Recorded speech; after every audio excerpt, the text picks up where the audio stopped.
Hello বন্ধুরা, আজকে চলে এসেছি তরমুজ দিয়ে একটা আইসক্রিমের রেসিপি করে দেখাবো। তার জন্য আমি হাফ তরমুজ কেটে একটা মিক্সচার তৈরি করে নিলাম।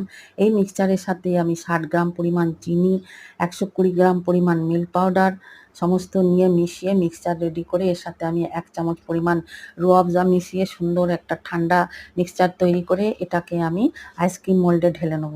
আইসক্রিম মোল্ডে ঢালা হয়ে গেলে এর উপর আমি বাটার পেপার দিয়ে সুন্দর করে ছুরি দিয়ে ছোট ছোট ছিদ্র করে তার সাথে আমি প্লাস্টিক স্টিকগুলো ভরে আমি ডিপ ফ্রিজে জমতে দেব। ডিপ ফ্রিজে জমে গেলে তারপরে এটাকে আমি ডিমোল্ড করে দেখাচ্ছি। আচ্ছা, এইভাবে কাঠিগুলো দিলে যাতে না সরে যায় সেই জন্য দিলাম। আচ্ছা, এবার আমি ডিমোল্ড করে দেখাচ্ছি।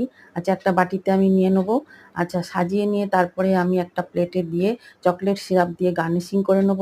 পুরো ভিডিও দেখতে হলে ভিডিওর রিটেল টাইটেলে ক্লিক করে তোমরা পুরো ভিডিও দেখে নাও। থ্যাংক ইউ বন্ধুরা, আবার আসবো নতুন কোনো রেসিপি। টাটা।